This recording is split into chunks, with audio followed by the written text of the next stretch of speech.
এমন একটা আকর্ষণীয় ভিডিও আপনাদেরকে আমি দেখাবো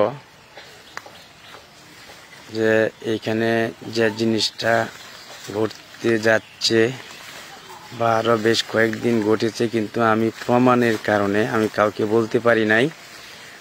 আজকে মনে হয় আমি ওদেরকে হাতে নাতে ধরে ফেলেছি। ওরা হচ্ছে পরকীয়ায় লিপ্ত, যেটা সমাজে অহরহ অ্যাভেলেবল হচ্ছে, কিন্তু এটা আমাদের রোধ করতে হবে। এটার উদ্দেশ্যে আমি আজকে আপনাদেরকে বলছি যে আপনারা বাড়িতে থাকেন বা না থাকেন, প্রত্যেক ফ্যামিলি গার্জিয়ান হিসেবে লোকজনকে আপনারা নজরে রাখবেন।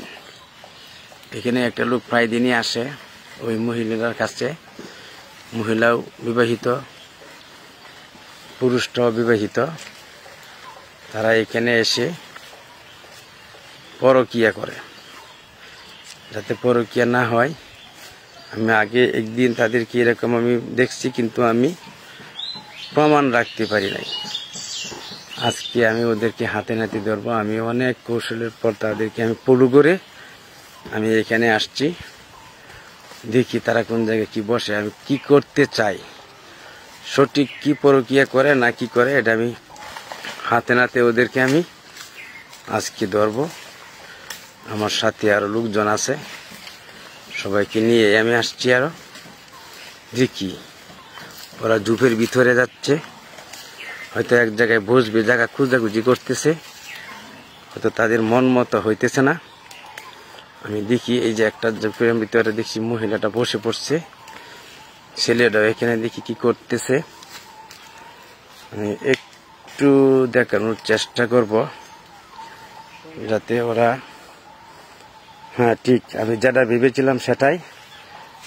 ওরা যে পরকীয়ায় যে লিপ্ত, এই পরকীয়া কাজের জন্য যাচ্ছে। আজকে ওদেরকে আমি হাতে নাতে ধরে ফেলবো। দেখেন ওরা এই যে মেয়েটা জামা কাপড় খুলতেছে, 100% পরকীয়ায়। এই যে আর এখন হাতে নাতে ধরা পড়ে যাবে। এখন এই যে একজন লোক, এই যে ভাই, হ্যালো গাইস, এই এই এই এই এই এই ওদেরকে এদিকে নিয়ে আস, এদিকে নিয়ে আস। ওই মেয়েটাকে এদিকে নিয়ে আসো, এইদিকে আসো। এই এই তোমাদের বাড়ি কোথায়? হ্যাঁ এই ছেলে বেয়াদব, তুই আরো অনেকদিন তোকে আমি দেখছি। হ্যাঁ তুই যে এখানে আসিস কে রে ভেবে? এইভাবে আইসা তুই পরে বান মেয়েটাকে বন্ধ। হ্যালো গাইস, দেখেন ওরা এখানে আসে, আজকে হাতে নাতে ওরা ধরা পড়ে গেছে। আজকে ওদের উচিত শিক্ষা দেওয়া হবে। এদিকে আসো, এদিকে আসো, এদিকে আসো। ওরে বান, ওরে ফিটনা দেওয়া দরকার। হ্যালো গাইস, আপনাদেরকে আমি দেখাচ্ছি এখন কিভাবে পরকীয়া করে ধরা পড়ে গেছে। আপনারা কেউ এইদিকে যাবেন না, পরকীয়া দেখি বিরত থাকবেন।